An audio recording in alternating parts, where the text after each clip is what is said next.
pretty false. No, not master.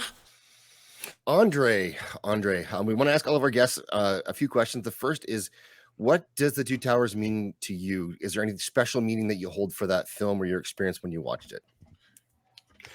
Yeah, when I watched it, I was excited for it. That was like the huge difference between it and the previous movie, The Fellowship of the Ring. Oh, Because I didn't grow up reading The Lord of the Rings. I knew of it, it was there in the background, but I never bothered reading it. I never really got into it. At the time, it wasn't the kind of fantasy that I was into. And so I went to see the first movie, kind of like, yeah, fine, it's a thing now. Everyone is watching it. It's kind of like this cultural thing, so I'll go see it. And I didn't really expect anything, wasn't excited. I just like went out of peer pressure, you might say.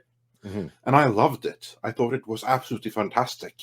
I was like expecting, everyone was like telling me, it's the best movie ever. You have to see this. I'm like, yeah, okay, fine. We'll see. We'll see if it can live up to how you're selling it, and it could.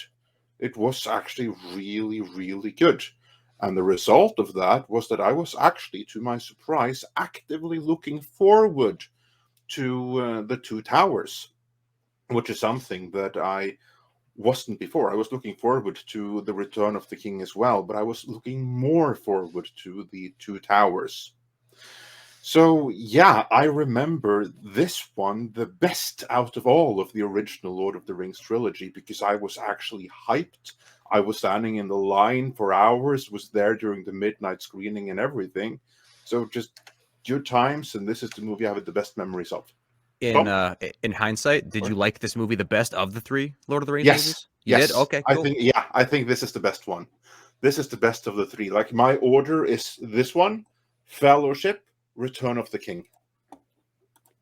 I guess that may be surprising to some. That's not a dig against the Return of the King. No, dude, I But- agree with you. Return is the worst, Yeah. or not the worst, but it's the weakest, I think, of the three. Yeah, it's the least amazing, and it's only viewable in the extended cut. Like the others, make like Yes. really good experiences in the theatrical cuts as well. Although in this one, extended is the way to go, with the exception of Return of the King. That one, it's not even worth watching the theatrical versions because you don't get to see what happens with Saruman in the end. These are completely cut from it, and I thought that was a disservice, not just to Christopher Lee, who took it as a personal slight, but to the audience. So this is the best one, and the one that, of course, is best extended, but it really works theatrically as well. Yeah, I totally agree with that. I think that this movie lived up to Fellowship, and I talked about that before you guys got here a little bit, or we did. That this movie lived up to Fellowship and even one-upped it in terms of like scale and epicness, and it lived up to the hype. But Return of the King just didn't quite, excel from the previous movie like this one did. So I think that contributes a lot to that as well. But yeah, amazing. And Tom, this is definitely the best of the trilogy. Of course, it has the most story. It has the most Gollum. I mean, what more could you ask for? I mean, like it has the beef of the whole thing. The rest is just the bun around it, really. I think that what Andre was for Return of the King. I think for me, anyways, what takes away from it is the ghost pirates, and that they kind of come in and they kind of solve a lot of the issues that people have been fighting to get to overcome for them, and it just seems to happen so easily. For me, that takes that down a bit. And Two Towers is also my favorite, although the Battle of Pelennor Fields is my favorite scene. So do you guys have a favorite scene from the film, Andre? I have to think. There's like so many I like when Gollum is from. talking to Smeagol, like that back and forth. Those few scenes where those two are just, acting off of just Andy Serkis acting off of himself. Yeah, Andy Serkis is a big part of the reason why this movie shines, and he is such a great underrated actor.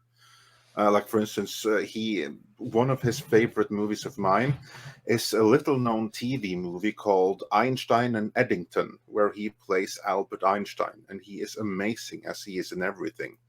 But this movie right here, like this can't be underestimated. Just what he did with Gollum and what they were able to do with this character and how much of Andy Serkis shines through. I had to stop and think about it, but Tom, you are of course right. It's this scene right here. This may be the highlight of the entire trilogy because he is so good anyway, and in this role, just the way that he brought it to life is Well, he convinces you it's mesmerizing. two different personalities. Yeah, Like, exactly.